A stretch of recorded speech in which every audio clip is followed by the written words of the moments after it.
Julie, Thierry, criez au secours pour l'instant. Le confinement pour vous, ça a été une catastrophe. Oui, effectivement, ça a été une catastrophe pour nous parce qu'en fait, ici, on s'est retrouvés à la rue du jour au lendemain.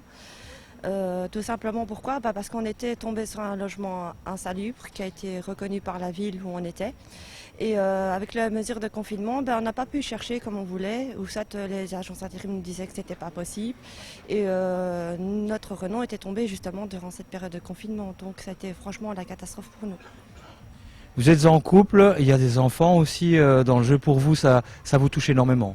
Beaucoup, énormément. C'est pas facile à vivre.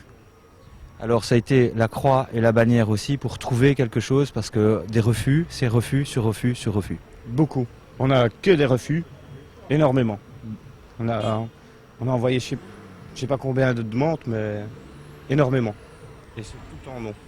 Vous avez constaté quand même malgré tout vis-à-vis de la loi des irrégularités et c'est ça que vous mettez aussi en avant, Julie. Oui, effectivement, le fait qu'on soit au CPS ou à la mutuelle ou au chômage, on n'a plus droit du tout au logement parce qu'on nous considère comme des moins que rien. C'est tout juste, si on n'est pas des miséreux, on a l'étiquette dans le dos, or qu'on n'a pas spécialement demandé à être au CPS, pour notre part en tout cas. En plus, pour l'instant, vous cherchez du boulot de façon très active.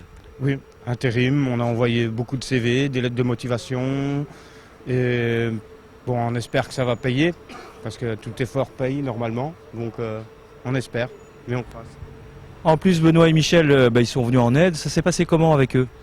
Très bien. En fait, Thierry dormait et j'ai essayé de trouver de l'aide dans mon secteur, donc c'est-à-dire Verviers. Aucune porte n'a été ouverte et je me suis dit, quitte à faire, je vais étendre sur Liège, on verra bien. Je suis tombée sur une autre ASBL qui m'a renvoyée vers Benoît. Et je me souviens que Benoît est venu nous apporter un dimanche une couverture, de quoi manger, parce qu'on avait horriblement froid, on vivait sous tente dans les bois. Et le lendemain, il prenait assez régulièrement des nouvelles pour savoir comment est-ce qu'on allait, s'il nous manquait quoi que ce soit. Il nous remontait un petit peu le moral, parce que c'est vrai que du jour au lendemain, se trouver à la rue, c'est pas évident. On a froid, on a peur, on est stressé, on a faim.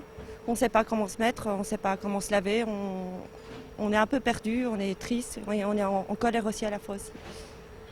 Au départ, vous vouliez témoigner à visage couvert et puis finalement, on voit vos visages. Qu'est-ce qui vous a convaincu de dire « je le fais » ? Ce qui m'a convaincu de le faire, c'est de me dire peut-être que si on nous voit, peut-être que les gens ne diront pas que non plus tous les SDF ne sont pas des drogués ni des alcooliques. On est la preuve vivante qu'on essaye de se battre tous les jours, on cherche un logement. Et sans succès, parce que c'est des non, CPS, c'est non, c'est refusé. Et on se dit qu'il faut faire avancer les choses. Et par la suite, moi, je compte continuer à donner un coup de main à Benoît et Michel, ce sont des personnes de cœur maintenant, que j'apprécie énormément. Je pense que Thierry peut le dire aussi, que franchement, on leur doit notre chapeau, parce que sans eux, je ne sais pas qu'est-ce qu'on aurait fait pour manger, pour se laver, pour dire les machines à laver, etc. Je ne sais pas ce qu'on aurait pu faire. Et Thierry, qu'est-ce qui t'a convaincu? Parce qu'au début, toi, tu voulais pas du tout passer en face de la caméra. C'est un peu pour dénoncer un peu comment on peut dire, le système, parce que il y a beaucoup de discrimination. Et là, ça pèse, parce que ça fait ça fait quand même quelques mois maintenant qu'on essaye, et à chaque fois, c'est non, c'est fiche de paye. Même si on aurait un contrat intérimaire, je ne pense même pas que ce serait assez stable pour certains propriétaires. Donc voilà, c'est pas toujours évident, pas du tout. L'occasion est lancée. Maintenant, vous cherchez quoi exactement? Soyez précis, on cherche un appartement, on cherche une maison, on cherche un toit. Dites-le.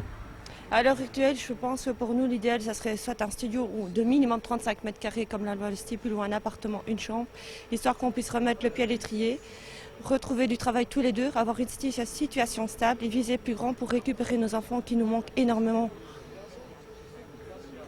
À tous les deux. C'est beaucoup.